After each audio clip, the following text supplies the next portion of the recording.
గోర ఆరోగ్యం ఛానల్ ప్రేక్షకులకు స్వాగతం. ఈరోజు మనం నడుము నొప్పిని తగ్గించుకోవడానికి చిట్కాలను గురించి తెలుసుకుందాం. నడుము నొప్పి ఉన్నవారు ఆ బాధ బయటకు చెప్పుకోలేరు, చాలా ఇబ్బంది పడుతుంటారు. తరచూ పడకకే పరిమితం అయిపోవలసి వస్తుంటుంది. నొప్పి వచ్చినప్పుడల్లా సింపుల్గా ఒక పెయిన్ కిల్లర్ను వేసేసుకుంటూ ఉంటారు. అయితే ఆ మాత్ర నొప్పితో పాటు క్రమంగా మనల్ని కిల్ చేస్తుంటుందన్న విషయాన్ని మర్చిపోవద్దు.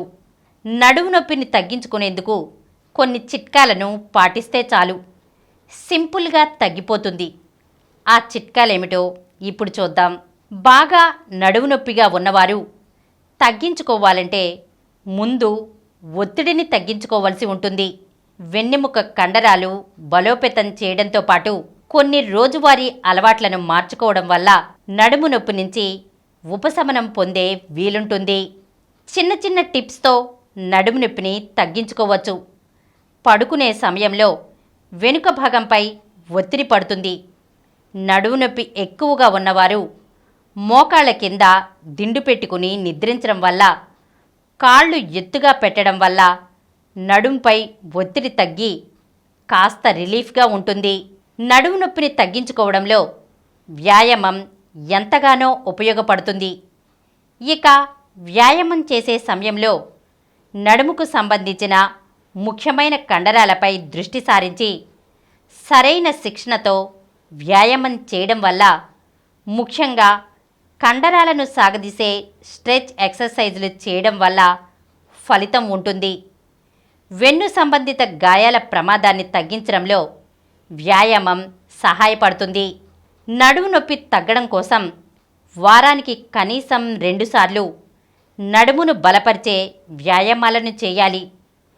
ఎముకలు బలంగా ఉన్నప్పుడు నడుము నొప్పి వంటి సమస్యలు ఎక్కువ బాధించవు. బలహీనమైన ఎముకలు ఉన్నప్పుడు ఖచ్చితంగా నడుము నొప్పి ఇబ్బంది పెడుతుంది. కాల్షియం, విటమిన్ డి పుష్కలంగా తీసుకోవడం ద్వారా వెన్నెముకలోని ఎముకలకు బలం చేకూరుతుంది. అందుకే తప్పనిసరిగా కాల్షియం, విటమిన్ డి తీసుకోవడం మర్చిపోకూడదు. పాలు, పెరుగు, ఆకుకూరలు, విటమిన్ సప్లిమెంట్లు వంటి వాటిలో విటమిన్ డి ఉంటుంది. నడుము నొప్పిని నివారించడం కోసం చెప్పుల విషయంలో కూడా జాగ్రత్త వహించాలి.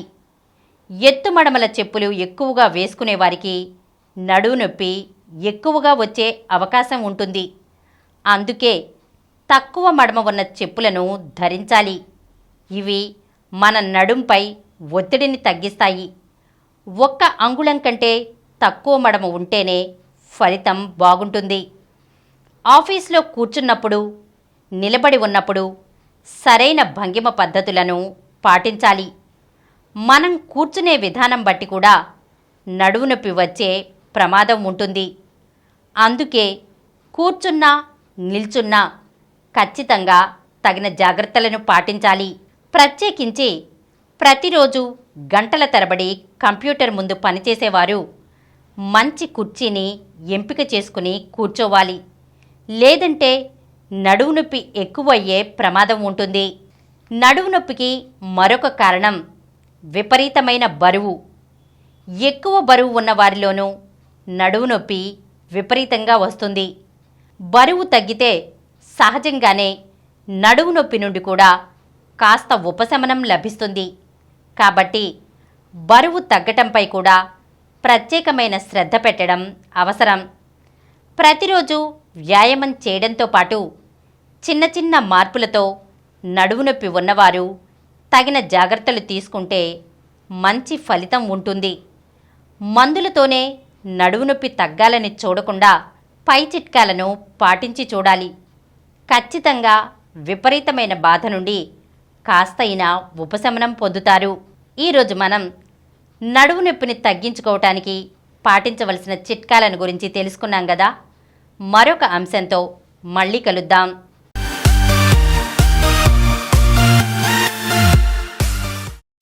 ఈ కార్యక్రమం మీకు ఎంతో నచ్చింది కదా. ఇటువంటి మరిన్ని వీడియోల కోసం అనతి కాలంలోనే 20 కోట్ల వ్యూస్ సాధించిన డాక్టర్ సమరం మల్టీ ఛానల్ నెట్వర్క్ సమర్పించు గోరా ఆరోగ్యం ఛానల్కు సబ్స్క్రైబ్ చేయండి, లైక్ చేయండి, మీ ఫ్రెండ్స్కి షేర్ చేయండి. అలాగే ప్రక్కనున్న గంట సింబల్ని ప్రెస్ చేయడం మర్చిపోకండి. Please download Samaram multi-channel app and watch your favorite channels from your mobile. App available on Google Play Store and subscribe to the channels.